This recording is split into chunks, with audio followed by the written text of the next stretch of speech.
Bonjour, donc aujourd'hui nous allons comprendre le théorème de comparaison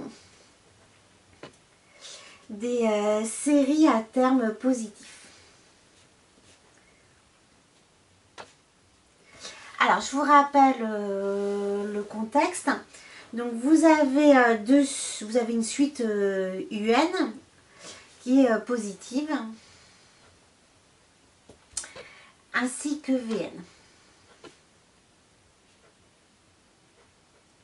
Et vous supposez que UN elle est dominée par Vn, donc que UN c'est un grand taux de Vn. Donc je vous rappelle la définition. Il existe une constante telle que pour tout n, UN est plus petit que constante fois Vn. Alors si vous avez ces deux hypothèses-là qu'il faudra toujours rappeler quand vous allez appliquer ce théorème-là, vous pouvez en déduire que si la série des Vn converge, alors la série des UN converge. Et l'autre cas, si la série des UN diverge, donc dans l'autre sens, alors la série des Vn diverge. D'accord?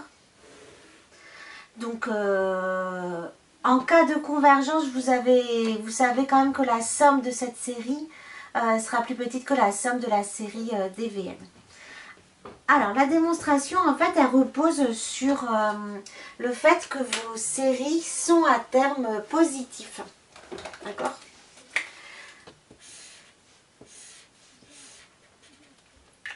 Alors, à quoi ça sert cette hypothèse? Quand vous avez une série à terme positif, vous allez étudier donc la suite de ces sommes partielles. Donc, on imagine qu'elle commence à 0. On a vu que ça commençait à 1, 2, 3, 4, c'était la même chose. Donc, on regarde la série des sommes partielles. Et en fait, on calcule Sn plus 1 moins Sn. Pourquoi? Pour connaître la monotonie éventuelle. Donc, c'est égal à quoi ça? Ça fait la somme pour k allant de 0 à n plus 1, moins la somme pour k allant de 0 à n. Donc, il vous reste que un plus 1. D'accord? Et un plus 1, vous savez qu'il est positif. Donc, la suite Sn, elle est croissante. D'accord? De même, sur la suite des sommes partielles pour V. Donc Tn, vous savez que Tn, c'est une suite qui est croissante. D'accord? Donc, qu'est-ce que l'on connaît comme théorème sur les suites croissantes? On connaît le théorème de la limite monotone.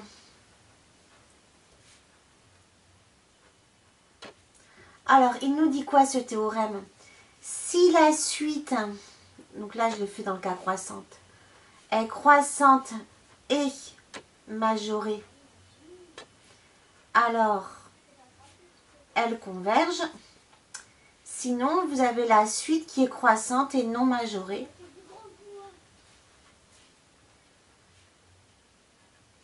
Alors, elle diverge.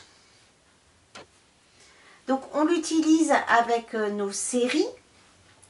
Avec nos séries, qu'est-ce qui se passe? Donc, on remarque que vous avez UN qui est plus petit que constante fois Vn. Donc, il est immédiat que pour tout n positif, la somme pour k allant de 0 à n des U indice k va être plus petit que constante fois la somme pour k allant de 0 à n des V indice k.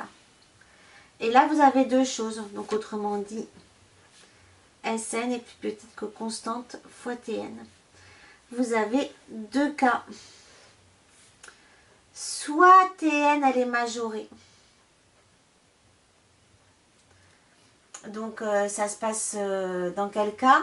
Tn va être majorée si la série converge.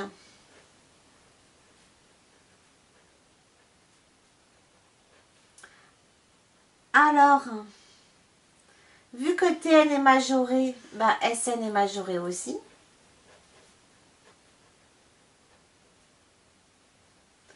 De plus, elle est croissante. Donc, SN converge. Et donc, la série DUN converge. Donc ça, c'est dans le cas où TN est majoré. Soit SN tend vers plus l'infini, et donc TN va tendre vers plus l'infini. Alors, à quelles conditions SN va tendre vers plus l'infini? C'est si SN n'est pas majoré. Donc, si la série DUN diverge.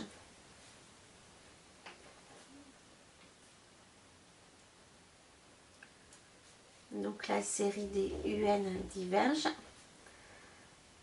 Alors, SN diverge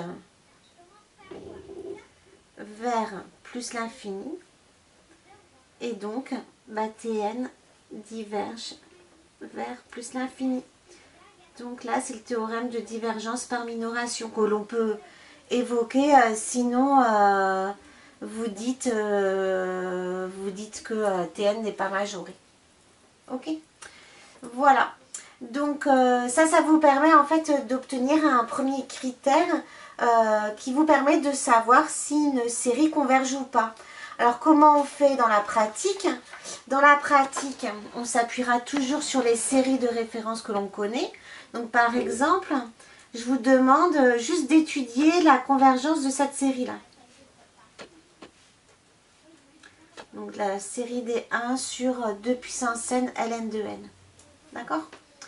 Vous faites quoi? Vous dites que c'est une série à terme positif. D'accord?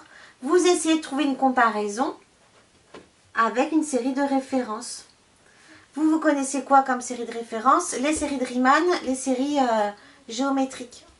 Donc là, on est dans le cas géométrique. Ça, on sait que c'est borné par 1 sur 2 puissance n. D'accord?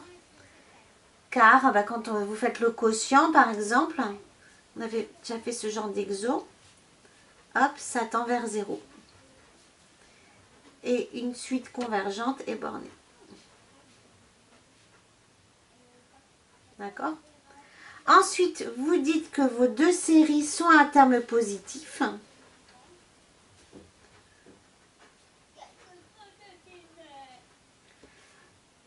Donc là, vous avez la comparaison. Là, vous avez le critère de positivité.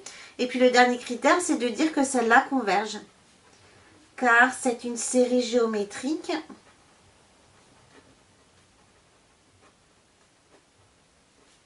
de raison 1,5 qui est strictement plus petit que 1. D'accord? Donc, par le théorème de comparaison des séries à terme positif,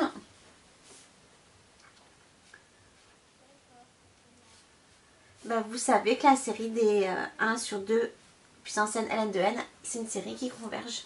D'accord? On ne vous demande pas la somme de cette série, ça amène en général de longs calculs, et donc là vous serez un peu plus aidé. Voilà, donc c'est par le théorème de comparaison à l'aide des équivalences, c'est le même concept. Mais bon, là vous voyez, je vous laisse le lire, mais un équivalent de 1 sur 2 puissance n ln de n, on n'en a pas spécialement, enfin c'est 1 sur 2 puissance n ln de n. C'est pour ça qu'ici on va utiliser plutôt le théorème de comparaison. À bientôt!